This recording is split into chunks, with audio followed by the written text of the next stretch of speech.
Hello everyone and welcome to this year's AUB Summit 2023. My name is Abeer.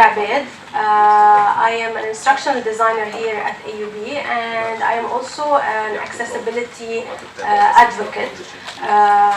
Everybody in the office, they hate me for pinpointing everything related to accessibility by always not accepting and rejecting documents because they're not accessible. Okay, so this is why I'm here today. I'm here today to share with you what are the guidelines to accessibility authoring in terms of writing Word documents, in terms of having slide presentations, in terms of spreadsheets, and sometimes media. Before I start, I just want to share something that I believe it was, what made me at some point wake up and realize what accessibility is.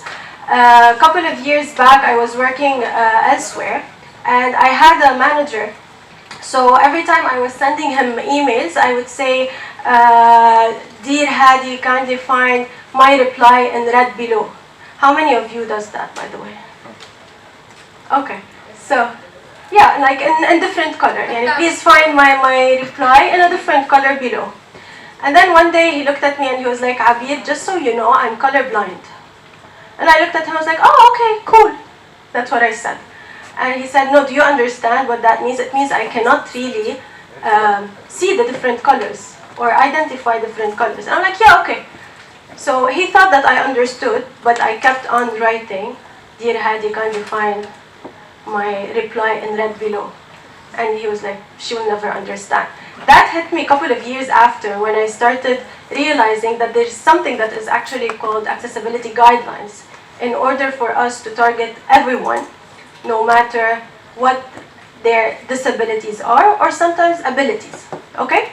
So starting this, just so I know how to the flow of this session, because there's a lot of things to talk about. How many of you, by raising hands please, how many of you use Word documents? Okay, slide presentations, Excel spreadsheets. Okay, perfect. Okay. So the first thing I want also to ask you, which font do you usually use in your documents? Yes? Okay. Times New Roman, yes. Sans serif modes, okay. And in general, what size do you usually follow?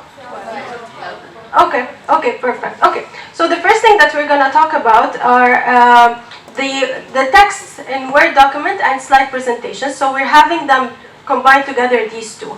Okay, the first thing I want to say are the headings in Word documents. Okay, let me start with the headings. So in general, when we want to write headings, I think most of us, what we do is that we start changing the style of the text, right?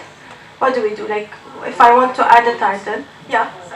I might use bold. Bold, okay, bold. Sometimes what else? Yes? Sometimes the color is blue, so I change it to black. Okay, so we change colors as well. Yes? What else? Underlining. Okay, very good. Okay, so we do this, right? However, if someone is using assistive technology, they will not be able to actually identify that this is a heading because they cannot really see it or visualize it. So this is why what we need to do is actually to tag it, okay? How do we tag it that it is a heading? In Microsoft Word, for example, you know how at the top we see heading 1, heading 2, heading 3? This is what you need to use, okay? This is how it starts. At the top of any, so for example, can you see this? Nope. No, you can't. Okay, so this is it. This is it, the one here at the top, the style at the top. So this is how you tag a heading. Okay, you have to use this place here in order to identify the heading in your text. Okay. Also, what I would like to add is that these should be very short and precise. So long headings or long titles are not really accessible, okay, because they miss the point. So this is also headings in Word documents are used, while in slide presentations we use the titles, okay. So any slide presentation without a title is not accessible, because again, someone with visual disability will not be able to identify what the slide is really talking about, okay? In a very long document, think about it now yourselves. In a very long document, if you are not able to see the table of content, how accessible it is to you? Will you feel like, encouraged to actually read it? Or know what it is about in general if you do not have a table of content? So basically the table of content, this is the headings actually are like the table of content for visually disabled individuals, okay? Now let's talk about text spacing. Okay, text spacing, I mean the space that is between each line in a text, okay? To have it in an accessible manner, it should be at least 1.5 in space. Okay, so the first example here, this is not accessible because the first, because the first, the space between the lines are very short. So if I'm, for example, targeting dyslexic individuals, they might see these words on top of each other. This is why what we need to do actually is just to have the space that is 1.5, at least 1.5 in a document. Okay. Also, after paragraphs, I'm guilty of this as well. So we used to, for example, after each paragraph, what I used to do is that I would leave a space, like enter, and then I'm very happy. It looks very nice. Yay! I've done it. Okay. This is not accessible. Why? Because someone who's visually disabled will say that there is a line here that is empty. So they will not really be able to know why is it empty and why there is no words there, because they're not able to visualize it in that sense. So what we need to do is simply just add 2 times the font size, again, like add space after the paragraph. So automatically, so I do not have to press enter twice and leave a space that is, that has nothing. Instead, automatically it will give me space after. Yes, we can. So this is, let's go back to this example here. Okay. I was going to do so after, but it's okay. Okay, so for example here, can you see how there is a space here? Okay, this is not okay. What I should have done is that either next to posting in paragraphs, state that before I would like to add some space before, or after I would like to add some space. So here now I'm going to say before. Okay. Okay, I'm going to add one here. Add space after paragraph. Okay, so now there is actually here space, and now okay, so as you can see here, there is space between the paragraphs here, so I do not have to click twice. Okay, so this is basically what I mean. So here there is extra space that shouldn't be there as well. So as you can see, there is enough space between paragraphs, and I can increase it as much as I want. However, I do not have an empty space here. Okay? Now, going back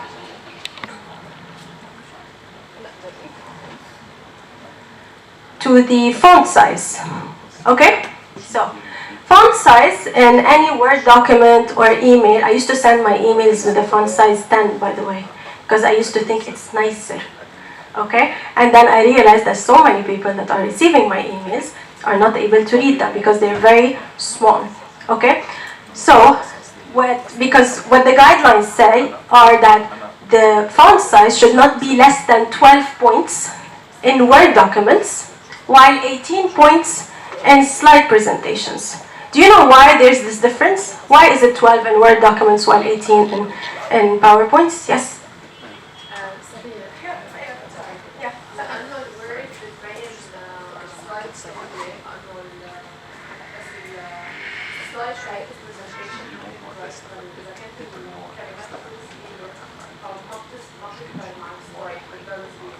Yes, exactly. Saying this again in English is that when the slides are projected on a larger screen, they're more. You can see them. You need a larger font to be able to see them from the end of the room, for example. So this is why in slide presentations the minimum size should be 18, while in Word documents it should be 12. So for example, if I look now this font, the ones in the back, are you able to read it?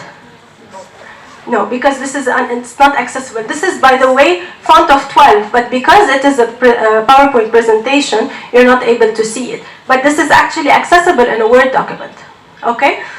While this is the actual accessible font. Now, I would like to ask about the font style. So many of you said that they use Times New Roman, correct? And most of us, back in the days when I was at the university, I was a student, they used to ask us, please submit your assignments in Times New Roman font 12. Not accessible. Okay, why? Let's see why. Yes, exactly. So all of these fonts are basically not accessible. So this is the Times New Roman. This is because it's Times New Roman, and I will tell you now why. Okay, this is because of how decorative it is, so it is not really clear. Okay, and the last one I'll tell you why also in a second. So every font has what we call serifs. Okay, the serifs are these edges on in the letters, okay? So the Times New Roman, as you can see, they have these edges on each of their letters, okay? Are you able to see them? So here there is the L here, the H here, okay? So what happens with someone, for example, with visual impairment or dyslexic, for example, what they see is that they see them all like crossing together. So this is why we say all the fonts that are with serifs, so with these edges, they are not accessible. The fonts that are accessible, we call them sans serifs, which do not include these edges. So some of these are, for example, Arial, Avantgarde, Calibri, Helvetica, Geneva. For example, here in this presentation, we're using Helvetica. Okay? So these, as you can see here, in the accessible part, they do not include any of these edges because this is a sans serif font. Okay? Now, you might ask, but the third example here, looks like sans serif though. So why are you telling me that this is not accessible? As you can see here, the letters are very close together. The fact that they're close also would cause challenges to individuals with different cognitive or visual impairment. Okay? Now, let's talk about alignment. Come in, back in the days when I was a student, they also not even a student, when I started working, I'm very guilty of this. I used to always justify my lines because it's nicer, again. I'm always using this because really this is how I used to think about it. Okay, and I've never ever thought about the receiver of my documents. Okay, so we always say, okay, let's justify them because it would look nicer on the edges, right? But this is also not accessible. Why? Because also some individuals with cognitive disabilities will find these spaces here, these spaces confusing. Like, why is this space that wide while this space here between accessible and although is short, or is not that wide. So what's the reason? So it would get some people confused as they read. Okay, this is why what we need to do always is that if we're writing English or French text, we align to the left, while if we are talking in Arabic, if we're writing in Arabic, we align to the right. Justify, forget about it. Yes? What's the right font For Arabic, usually they also shouldn't be sans serif, so if you use the same ones, yes, there's always, basically there are always tiny edges, but for example, this is, I think, this is also Calibri. So, because this is like the Arabic, this is the actual font, but I can look more into it to give you this in details, basically. Like after the session, we can check it out, okay? So, but thank you for your question. Yes? You said the Times New Roman is not accessible. Yes. In Word or in PowerPoint? In all documents, okay? Words, PowerPoints, Excel, anything, okay? Unless you're using it for decoration, for logo. This is something else, okay? Because even logos are basically taken as images rather than actual text. Yes?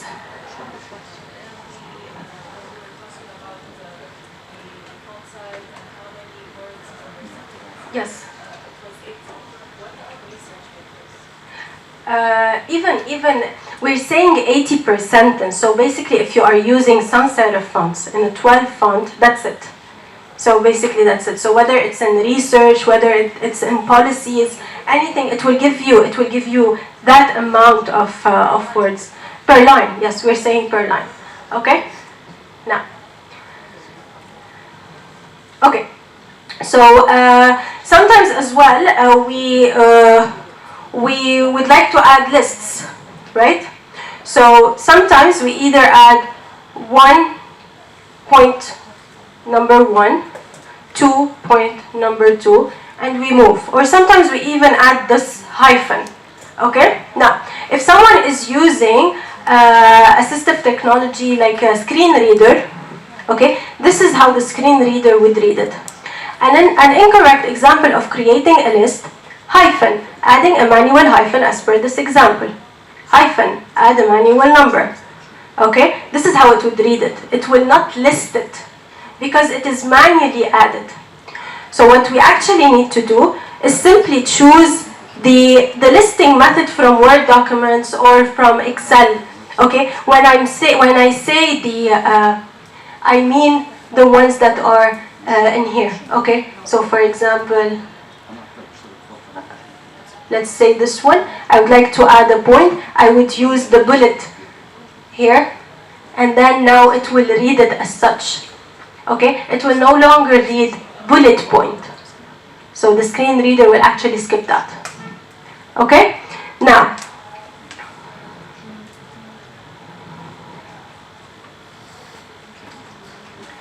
let's talk about the, yes, sorry. Yes, let me go back. Yes, sometimes it is automatic, but in other times, some users, for example, they remove the automatic. They just keep the manual. So for this reason, we mentioned. Yes, exactly. Exactly. Okay, exactly. But again, some users, they choose to remove this automatic part. Okay. Now let's talk about the language in general. Okay. In Word document, unless you are using giving an academic paper to academic people, this is something else. But in general, if you would like to give a document, you would like to send a document to anyone, for example, like we are here in this conference, the language should be simple. So do not use the vocabularies that are very academic. Okay. Also, make sure to always give them in complete form, like all the words in complete form, rather than abbreviations. If you would like to use abbreviations, then you need to specify what they are at the beginning of the document. Okay, so for example, now we're always writing, instead of saying AUB, we're always writing the American University of Beirut, for example now. Okay, this is the full name, no longer specifying it as AUB. Okay, this is very important. Now, in PowerPoint, the language should also be short, clear, and with simple text. Okay, so you need, in every slide, you need to present only one idea per slide, and you always need to make sure to follow the 6x7 rule. What does the 6x7 rule mean? It means that it should be 6 words per line and 7 lines per slide. If you feel that you are exceeding these numbers, go to a new slide. Add your idea in a new slide. Okay? Any questions? I will share with you if you'd like the presentation after, so it's okay. Yes? What do you mean? Yeah, that's okay. That's okay. That's a language. That's fine. Yeah. Okay. Sorry, he was asking if we can like write don't instead of do not. This is if it's grammatically correct, then it is. Yeah. Yes.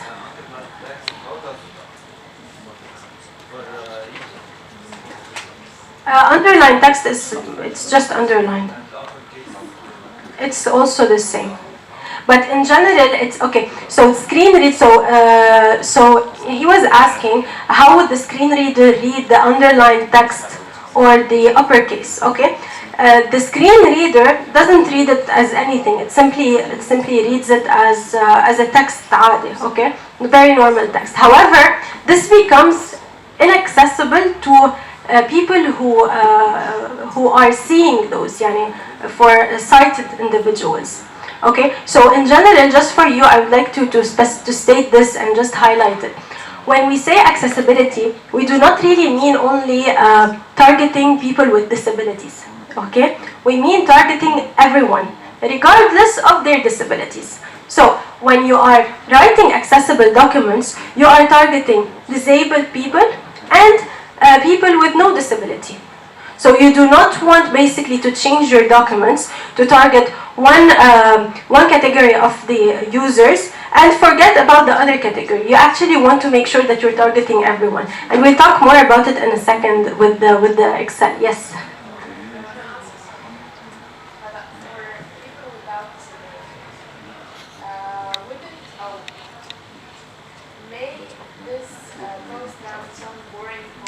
This is. I will talk about this in a second. Let us finish something and we'll talk about this more.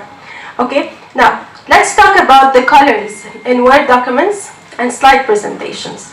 Okay. Now the ratio between the color and the background in general, the ratio ranges from 1 to 1 to 21 to 1. This is like the ratio, and you don't need to go like a lot into details. Just have this thought in your mind.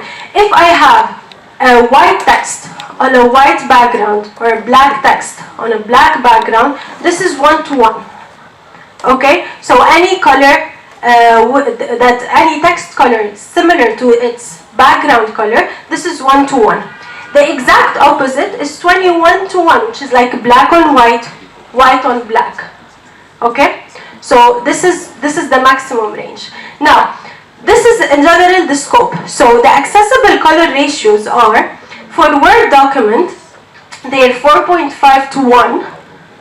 Okay, while the presentations, which are larger text, they're 3 to 1.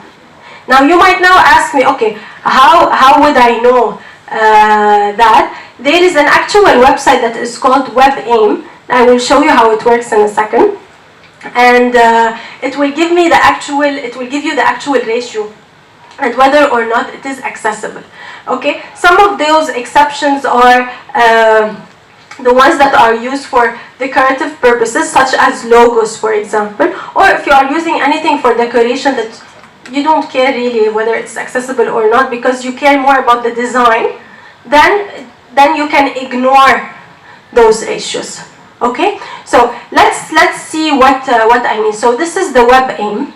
Okay, in general, every color has codes. Okay, the codes are international. Okay, so now we want to check if this color code on this color code is accessible or not through web aim.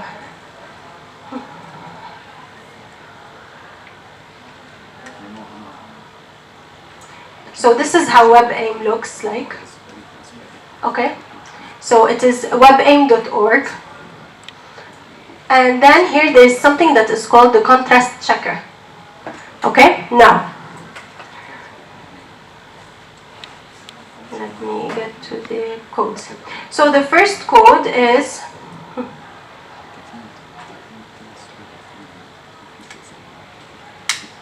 I will add it here. Okay, so it is like blue, and the background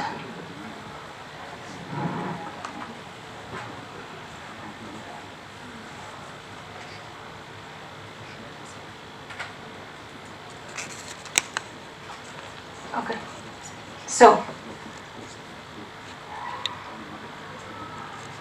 valid, sorry, invalid. Okay, so this is the contrast ratio. Does this mean is it accessible or no?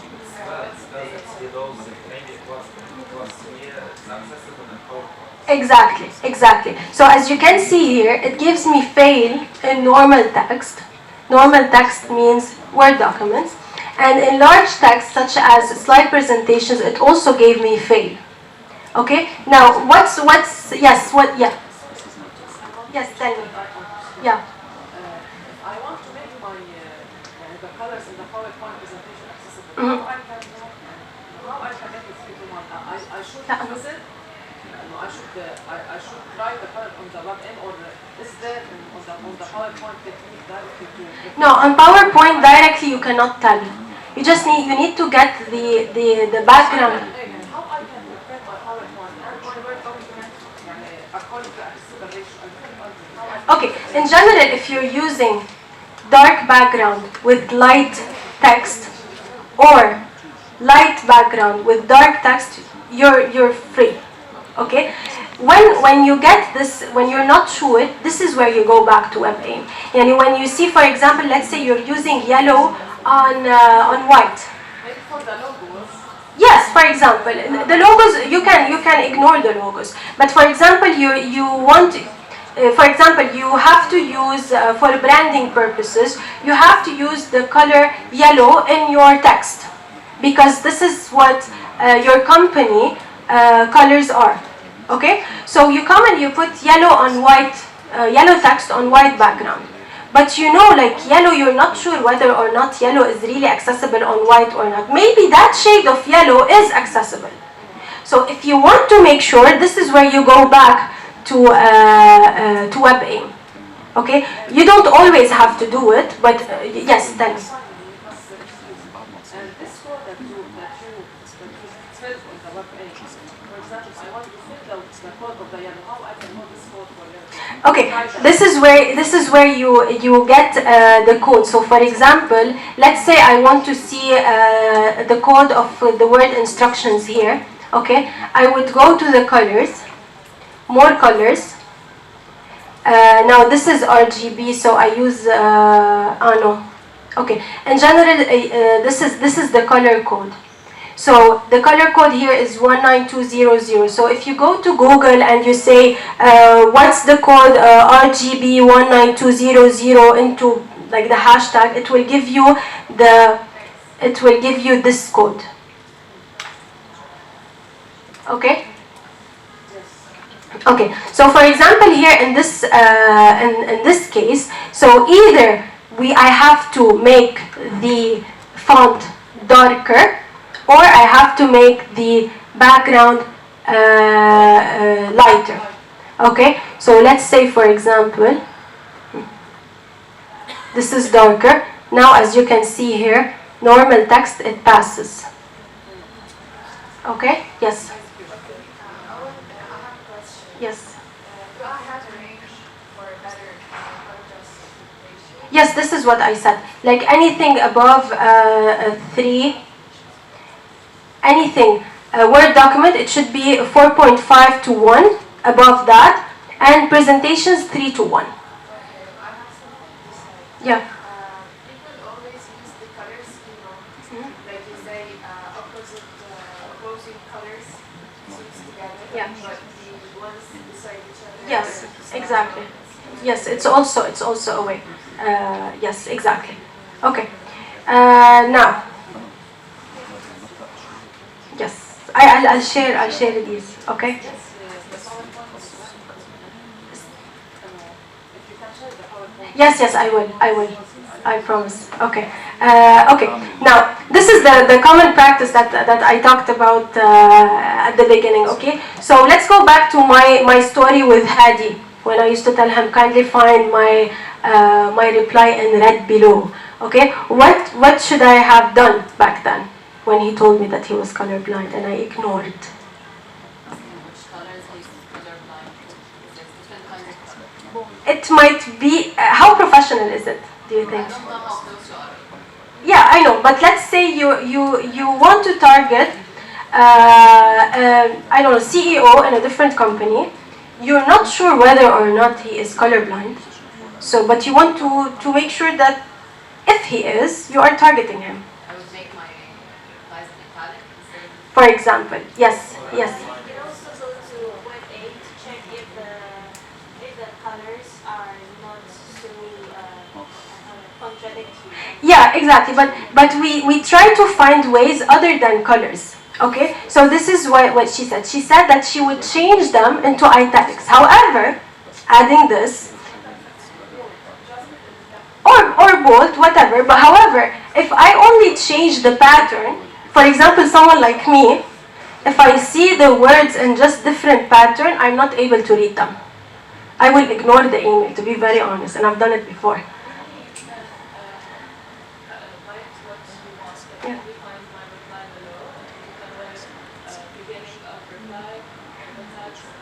It's not only about this email, it's simply about other things as well. In general, when you have an answer,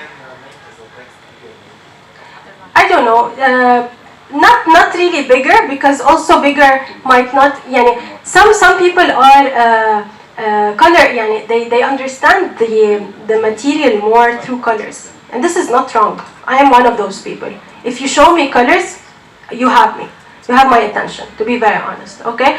If I only see italics, underline, all of this, you lose me, okay? So, in order to target different types of people, I need to choose both colors and patterns. So what I could have done is kindly find my reply in red and underlined below.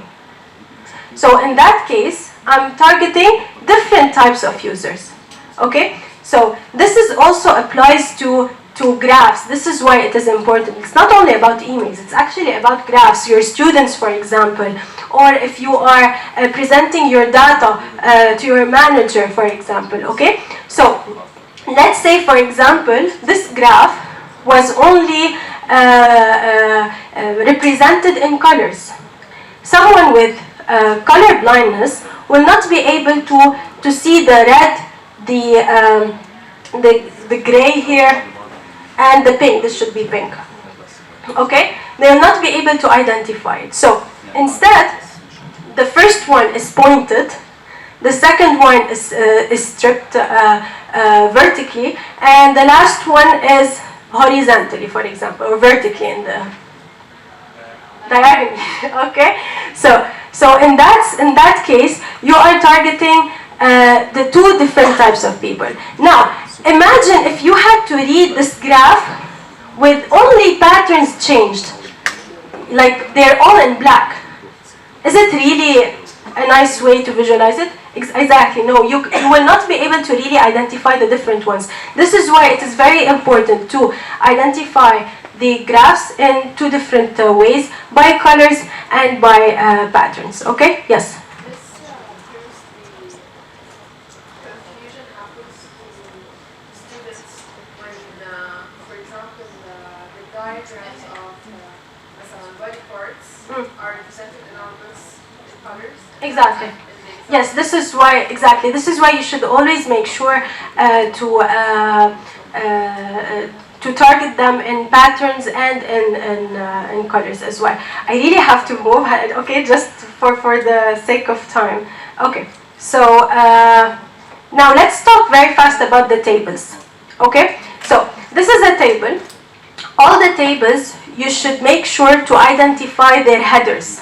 Okay, you should check that this is a header, because what the screen reader reads when it is identified as a header is header 1, data 1, header 2, data 2, header 3, data 3. While if you do not identify it as a header and you simply just change the font style and the color and all of that, it will go as header 1, header 2, header 3, header 4, data 1, data 2, data 3, data 4. So just imagine how would someone using a screen reader would really read the table if it wasn't identified that way. Okay? Now, we move to, this is something that is very important, is that merging cells are not accessible. Do not use them no matter what. Okay? I am very guilty of that. I was. Not anymore, hopefully. Okay? So, merging cells are not accessible. If you want to leave any cell that is empty, you should write that this cell is left empty on purpose. You should write it down. However, imagine all of you here are reading a table and you see this text here, cell left empty on purpose, and then you wonder like, but this cell is not really empty. So what should you do?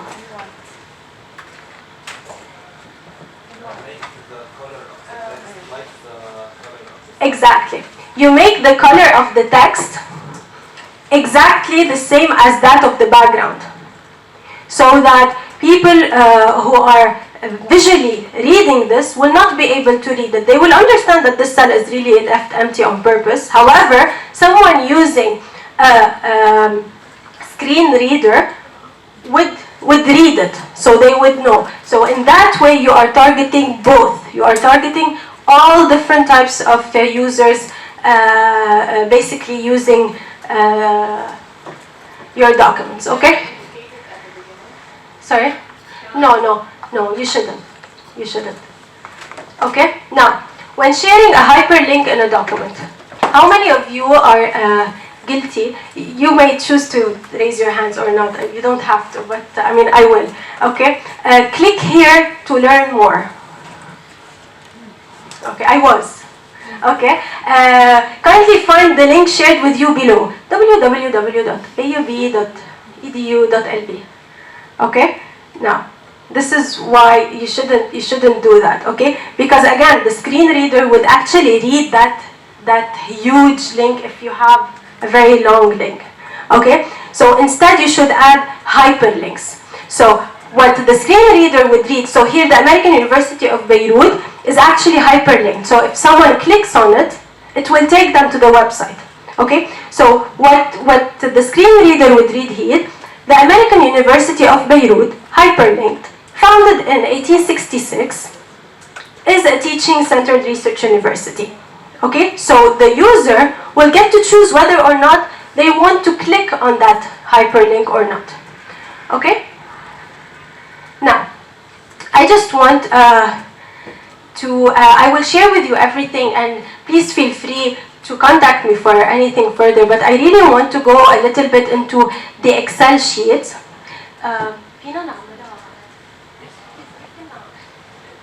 ما بدي هاد duplicated. Sorry, أنا صرت معك user نسيت كل هدول. Okay. Yes. Oh, okay. Hey, خلينا على screen. Yes. Okay, perfect. Okay, so this is the Excel.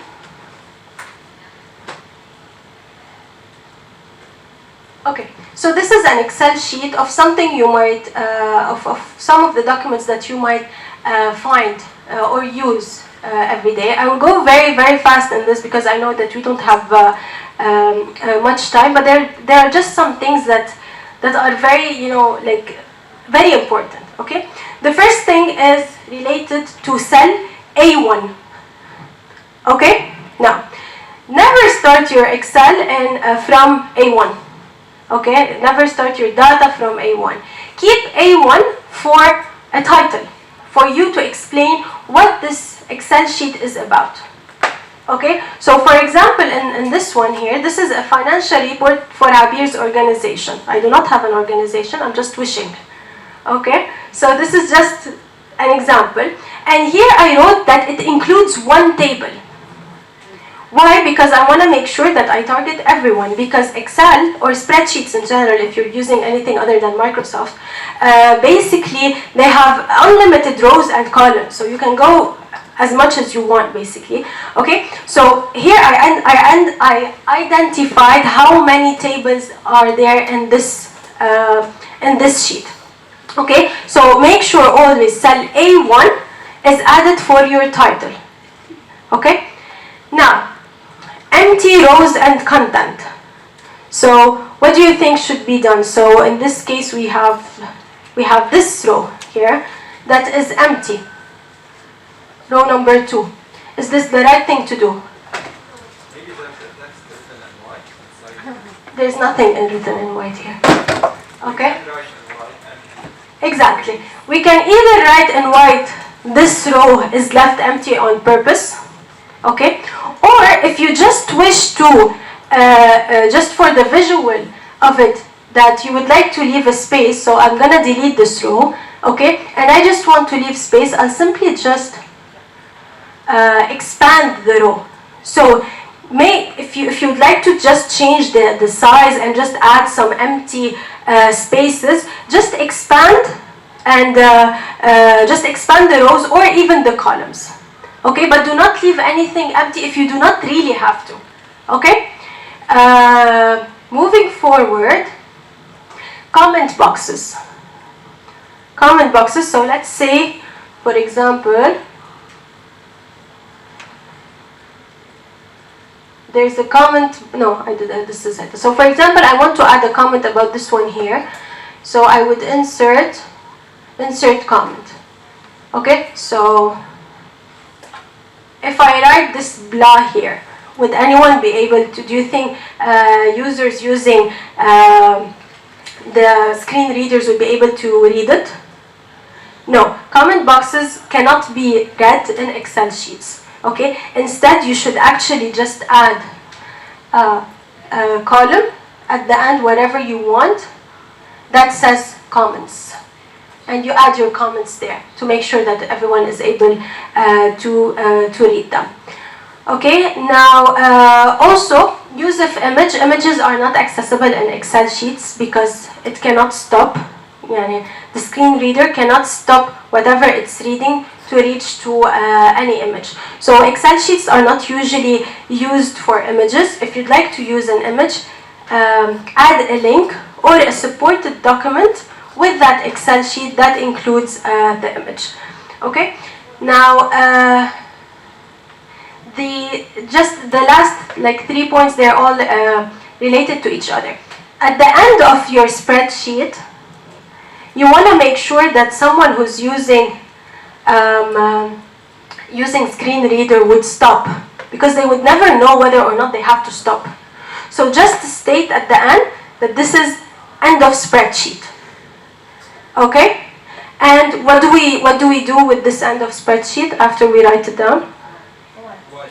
We make it white or any color, same as the background. So if your background is black, you write the words in black. Okay? Also, you should never leave any sheet that is empty. Okay? So, if you have an empty sheet, just delete it. Okay?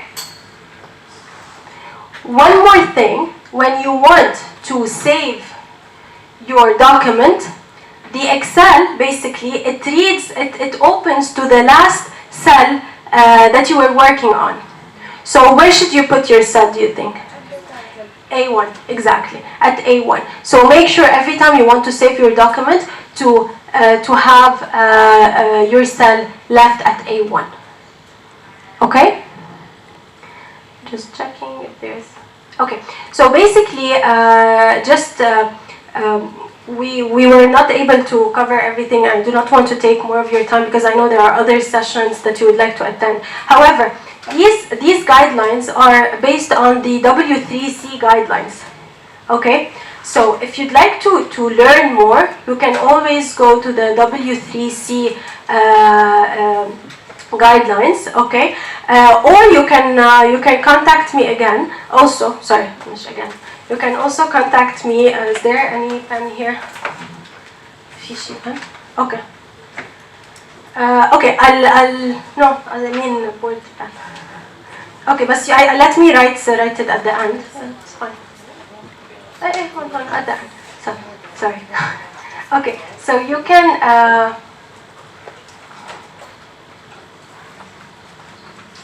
Yes. So this is. I'm sorry.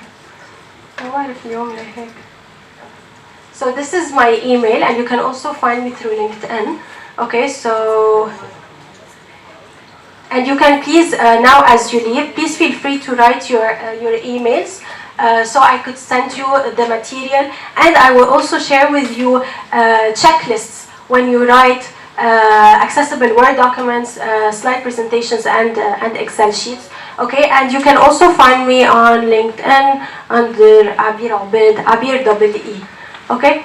Thank you so much for everyone. I'm sorry it was very short. I'm always guilty of talking a bit too much. So thank you so much. Thank you.